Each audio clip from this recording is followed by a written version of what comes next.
After scoring over 100 points twice in his college career, Jack Grinnell entered the 2015 draft going undrafted. But where is he now?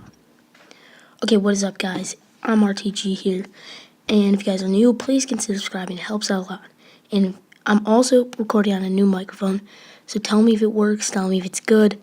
Let me know in the comments, alright? Hope you guys enjoy. Jack Grinnell was looking for a Division I college.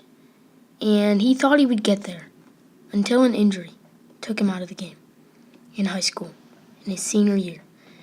He was looking at places and eventually found Grinnell, where Grinnell was known for putting players on the map and giving them exposure and letting them shoot whenever they wanted to shoot, which led to guys like Jack scoring 138 points in 2012 and again 109 points in 2012, putting him only the ranks of Wilt Chamberlain for the only people to score over 100 points in a single game. A lot of players recognize this. Kobe, Melo, LeBron. A bunch of NBA stars recognize this guy, and he was put on the map. Still, in the 2015 draft, he went undrafted. Of course, only being a 5'10 guard, he really never made it anywhere. Although appearing on SportsCenter, The Dan Patrick Show, Jimmy Kimmel, and The Today Show. But what Jack really did this for was a message. And this is a message about God. Jack was a huge believer in his faith. And it was all part of a plan to score over 100 points. He had this thing where he said, 100 for Jesus. Jack told reporters when going to church, he said, I would have rather been working on my game. In a quote, he said, basketball was my life. Really, church to me, God to me, existed to make me a better basketball player. I would pray for more motivation, for more focus, for me to work hard, and I would even pray for him to make me taller. Eventually, he got some Division I scholarship opportunities like Wisconsin, Milwaukee, and some Ivy League schools. But those all came to an end after he had an injury. He tore his ACL, MCL, and meniscus. And at this point, Division III schools weren't even on his radar. He would throw those Division III letters in a fire, he said. In a quote, he said, it was a soul-searching time for me because I realized the most important thing in my life was a game. Basketball, which used to be my God, which I used to put all my hope in, was transferred to Jesus. After his injury, he spent most of his year at a Division III University of Wisconsin lacrosse, and he didn't play much. One day, Jack got an alert from ESPN on his phone. It told him that a player at Grinnell College in Iowa had scored 89 points in a single game. And, Jack knew about Grinnell. They'd recruited him back when he thought he was too good for Division III basketball. And Jack knew that Grinnell played a peculiar style of basketball. And he said they liked winning, but they liked setting records and scoring points even more.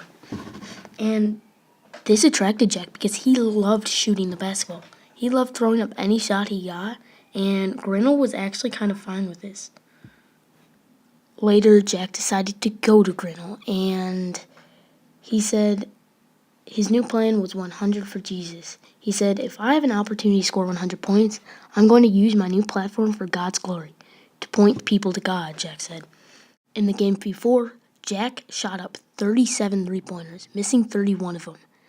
But the next game, his coach had told him that you need to keep working, and he did.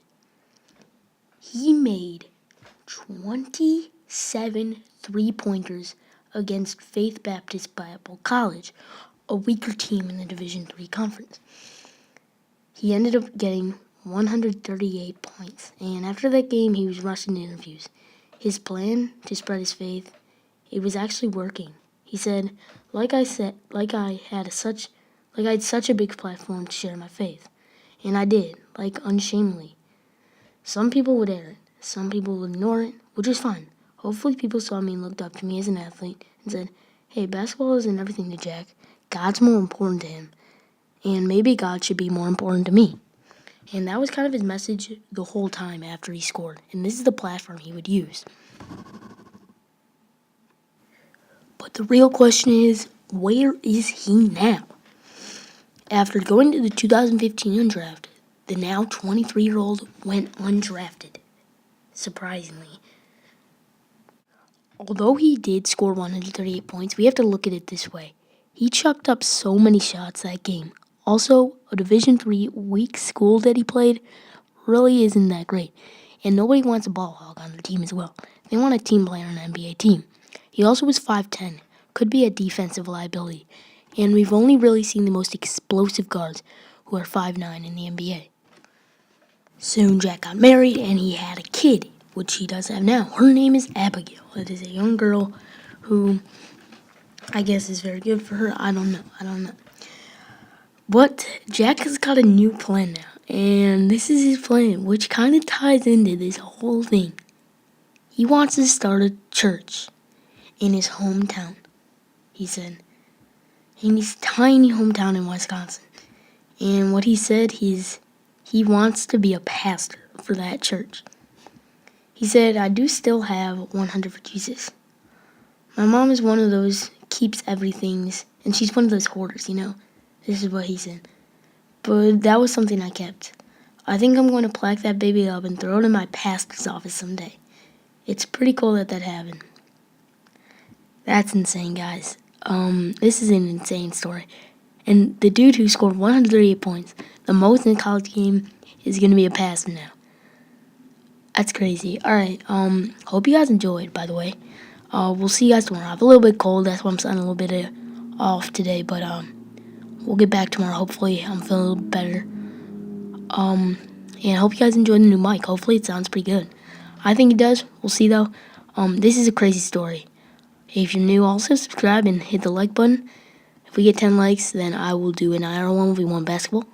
And I think it'll be a really cool video to do. So, yeah, we'll see you guys tomorrow.